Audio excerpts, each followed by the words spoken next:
නයිමිරිස් වගා කරන ගොඩක් දෙනෙක් අද මුහුණ දෙන ප්‍රධානම සහ භයානකම ගැටලුවක් තමයි මේ දිලීර රෝග ආසාදනය වීම කියන්නේ. අද වීඩියෝ එකෙන් මම ඔයාලට කියලා දෙනවා මගේ වගාවට හානි කරපු මේ ඇන්ත්‍රැක්නෝස් සහ කොළ පුල්ලි රෝගය හරියටම අඳුනගන්නේ කොහොමද කියලා. ඒ වගේම මේවා පාලනය කරන්න වෙළඳපොලෙන් මිලදී ගන්න ඕන නිවැරදිම දිලීරනාශක මොනවද? ඒවා භාවිතා කරන්න ඕන නිවැරදි ආකාරය සහ දිලීරනාශක යොදන්න කලින් රෝගී කොටස් නිවැරදිව ඉවත් කරගන්නේ කොහොමද කියලාත් මම අද පැහැදිලිව කියලා දෙනවා.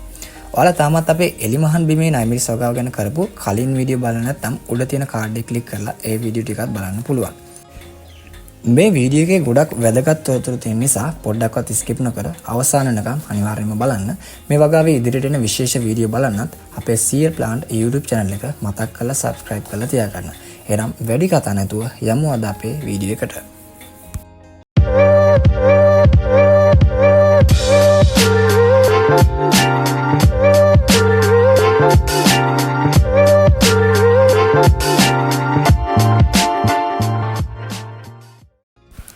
අපි රෝග ගැන කතා කරන්න කලින් බලමු ඇයි අපේ වගාවට මේ විදිහට දිලීර රෝග ඇති වෙන්නේ කියලා.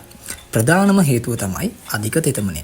විශේෂයෙන්ම වැසි සහිත කාලගුණයකදී හෝ අපි වගාවට අවශ්‍ය ප්‍රමාණයට වඩා වැඩියෙන් වතුර දානකොට තමයි මේ දිලීර බීජාණු වේගින් වර්ධනය වෙන්න පටන් ගන්න. ඒ වගේම ගස් අතර පරතරය අඩු වුණාම ගහ ඇතුලේ වාතාශ්‍රය මදි වෙලා රස්නේ වැඩි වෙන්න පටන් ගන්නවා. මේකත් දිලීර රෝග පැතිරෙන්න ලොකු හේතුවක් බවට පත් වෙනවා. මීට අමතරව පසට වතුර පිරෙන්න ඉඩ දුන්නොත් සහ කලින් වාරයේදී රෝගී වුණු ශාක කොටස් වත්තේම නැත්නම් තමන්ගේ වගාවෙම තිබුණොත් මේ දිලීරේ නැවත ඔයාගේ වගාවට හානි කරන්න පුළුවන් හැකියාව තියෙනවා. ඉතින් මේ හේතු නිසා මුලින්ම වගාවේ දකින්න ලැබෙන රෝගයක් තමයි කොළ පුල්ලි රෝගය කියලා හඳුන්වන්නේ. අපි බලමු ඒ රෝගී තත්ත්වය කොහොමද හඳුනාගන්නේ කියලා.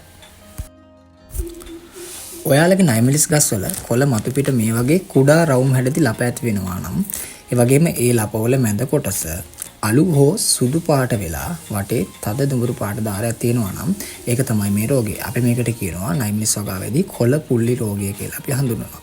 මේක ඇති කරන්නේ සර්කෝස්පෝරා කියන දිලීරයක් මගින් දිලීර රෝගයක් බවට මේක පත් කරනවා.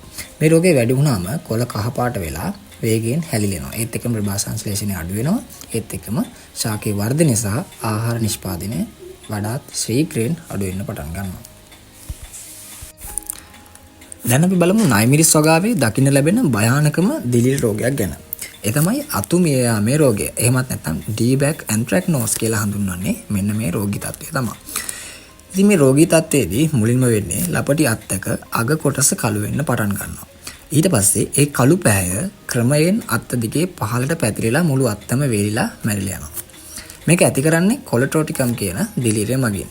මේ රෝගේ පාලනය කළේ නැත්නම් ගසේ තියෙන ගෙඩි වලටත් ලප හැදිලා ගෙඩි කුණු වෙන්න පටන් ගන්නවා. ඊට පස්සේ තමන්ගේ නයිමිරිස් වගාව සම්පූර්ණයෙන්ම විනාශ කරන්න පුළුවන් හැකියාව තියෙන දිලීර රෝගයක් තමයි මේ දිලීර තත්ත්වය.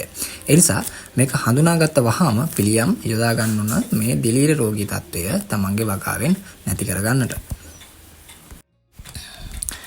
අපි දිලීරනාශක වගාවට යොදන්න කලින් අනිවාර්යෙන්ම කළ යුතු වැදගත්ම දේ තමයි මේ රෝගී ශාක කොටස් වගාවෙන් ඉවත් කරගන්න එක. මොකද ගොඩක් අය කරන්නේ මේ රෝගී අතු සහ කොළ ගහේ තියෙද්දිම බෙහෙත් ගන්න එක. එහෙම කළාම රෝගය අපිට සම්පූර්ණයෙන්ම විනාශ කරගන්න බැරි වෙනවා. ඒ නිසා මම මුලින්ම කරන්නේ මේ කොළ පුල්ලි රෝගය අධිකව වැළඳුණු කොළ ටික මේ විදිහට කතුරෙන් කපලා වගාවෙන් ඉවත් කරගන්න එක. ඊට පස්සේ අතු මේ යාමේ රෝගය තියෙන අතු කපන්න කලින් මම මගේ කතුර මේ විදිහට මැන්කොසෙබ් ස්ප්‍රේ කරලා හොඳට විස බීජාරණය කරගන්නවා. එතකොට රෝගී අත්තක තියෙන දිලීරය නිරෝගී අත්තකට බෝ වෙන්නේ නැහැ. දැන් මේ විදිහට විස බීජාරණය කරපු කතුරෙන් අතු කපද්දී කළු උණු තැනින් විතරක් නෙවෙයි ඒ කළු උණු කොටස ඉඳලා අඟල් දෙකක් විතර පහළින් සාමාන්‍යයෙන් කළු උණු කොටස ඉඳලා අඟල් දෙකක් විතර පහළින් අපි මේ කොටස කපා ඉවත් කර ගන්නට ඕන. එතකොට තමයි ගහේ ඇතුලේ තියෙන දිලීරය සම්පූර්ණයෙන්ම ඉවත් වෙන්නේ. මේ හැම රෝගී කොටසක්ම වත් වෙන්නේ නැතර ගෙනින් විනාශ කරන්න අමතක කරන්නට එපා. දැන් අපි බලමු රෝග පාලනය කරන්න පාවිච්චි කරන දිලීර නාශක වර්ග මොනවද කියලා. ප්‍රධාන වශයෙන් දිලීර නාශක වර්ග දෙකක් තියෙනවා. පළවෙනි එක තමයි සම්පර්ශකේවත් කොන්ටැක්ට් දිලීර නාශක.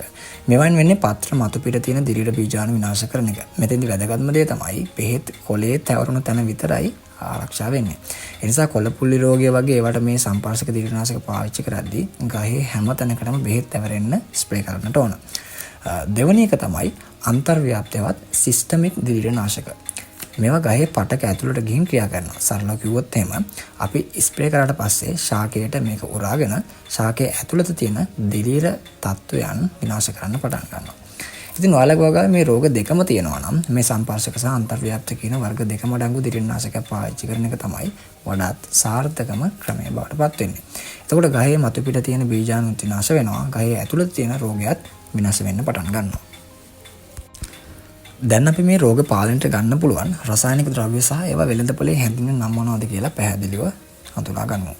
මුලින්ම අපි බලමු සම්පර්ශකවත් කොන්ටැක්ට් කාණ්ඩයේ රසායනික වර්ග මොනවද කියලා. මේ කාණ්ඩයේ ප්‍රධානම රසායනික වන්නේ මැන්කොසේප්, ප්‍රොපිනේප්, ක්ලෝරොතැරනොයිල් කියන රසායනික ද්‍රව්‍ය. ඉතින් ඔයාලා කඩේට ගිහින් මේ රසායනික අඩංගු වෙළඳ නාම විදියට ඩයිතේන්, ඇන්ට්‍රකෝල් සහ ඩැකෝනිල් වගේ ඕනෑම වර්ගයක් ඉල්ලා ගන්න පුළුවන්. මතක තියාගන්න මේවායේ ක්‍රියාකාරීත්වය තියෙන්නේ බෙහෙත් තැවරුණු ස්ථානයේ විතරයි. ඊළඟට අපි බලමු අන්තර්ව්‍යාප්තවත් සිස්ටමික් කාණ්ඩයේ රසායනික වර්ග. මේ කාණ්ඩයේ ප්‍රධාන රසායනික වන්නේ තයෆොනේට්, මීතේල්, ට්‍රිබුකොනසෝල්, හෙක්සකොනසෝල් වගේ රසායනික ද්‍රව්‍යයි. ඉතින් මේ රසායනිකයන් අඩංගු වෙළඳ නාම විදියට හෝමයින්, ෆොලිකර්, ඇවින් වගේ ජනප්‍රිය වෙළඳ නාම සහිත මේ කිමිකල් මිලදී ගන්න පුළුවන්. මේවා ගහේ පටක ඇතුළට ගිහින් රෝගය සම්පූර්ණයෙන්ම පාලනය කරලා දානවා. අපේ වගාවේ මේ රෝග ලක්ෂණ පෙනෙන්න තියෙනවා නම් මම කරන්නේ දවස් 4ක පරතරයක් තියලා වට 3ක් මේ බෙහෙත් මාරු කරලා භාවිතා කරන එක. මම මුලින්ම දවසේ ෆොලිකර් පාවිච්චි කරනවා. මේක ගහේ පටක ඇතුළට උරාගෙන ගහ ඇතුළේ තියෙන පැතිරිලා තියෙන දිලිටි සම්පූර්ණයෙන්ම විනාශ කරන්න පටන් ගන්නවා. 4 වෙනි දවසේ හෙක්සකොනසෝල් භාවිතා කරනවා. 8 වෙනි දවසේදී මැන්ගෝසේප් ගහලා මේ වට 3 නිමා කරනවා. මෙතෙන්දි සැලකිලිමත් වෙන්න ඕන තවත් වැදගත් කරුණක් තියෙනවා. මේ තමයි අපේ ජල සම්පාදනය. දිලිරි රෝග වඩාත් ඉක්මනින් පැතිරෙන ප්‍රධානම හේතුවක් තමයි තෙතමනය වැඩි වීම. ඒ නිසා වගාවට ලෙඩේ හැදුණු වෙලාවට ජල සම්පාදනය ටිකක් අඩු කරන්න පුළුවන් නම් ගොඩක් හොඳයි. ඒ වගේම කොළවලට වතුර වදින්නේ නැති වෙන්න පැලේ මුලට විතරක් වතුර දාන්න පුළුවන් නම් දිලිරි රෝග පැතිරෙන එක ගොඩක් දුරට පාලනය කරගන්න අපිට පුළුවන්. වීඩියෝ එක ඉවර කරන්න කලින් තවත් වැදගත් රහස් දෙකක් මම කියන්නම්.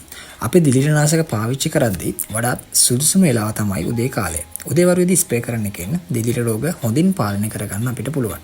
ඒ වගේම ගොඩක් අය කරන්නේ කොළ උඩට විතරක් ස්ප්‍රේ කරන එක. හැබැයි දිලිර ගොඩක් වෙලාවට හැංගිලා තියෙන්නේ කොළයේ යටිපැත්තේ. ඒ නිසා නොසල් එක පාවිච්චි කරලා කොළේ යටපැත්තට හොඳට බෙහෙත් වදින්න ස්ප්‍රේ කරන්න වග බලා ගන්නට ඕන. තවත් වැදගත් දෙයක් තමයි වැසි කාලයේදී විතරක් නෙවෙයි ඕනෑම වෙලාවක ස්ප්‍රේ කරද්දී විසුරුම් කාරකයක් අනිවාර්යයෙන්ම පාවිච්චි කරන්න. එතකොට බෙහෙත් ටික කොළයට හොඳට උරාගෙන ප්‍රතිඵල උපරිම කරනවා. එලිමහන් නයිමිස් වගාව සහ ඒවට එන ලෙඩ රෝග පාලනය කරන ආකාරය ඉදිරියටත් මේ වගේ වටිනා වීඩියෝ ගොඩක් ගේන්න මම බලාපොරොත්තු වෙනවා.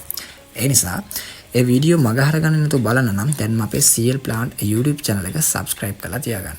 ඒ වගේම මේ තොරතුරු ඔයාගේ ගොවි යාළුවන්ට බලන්න මේ වීඩියෝ එක share කරන්නත් අමතක කරන්න එපා.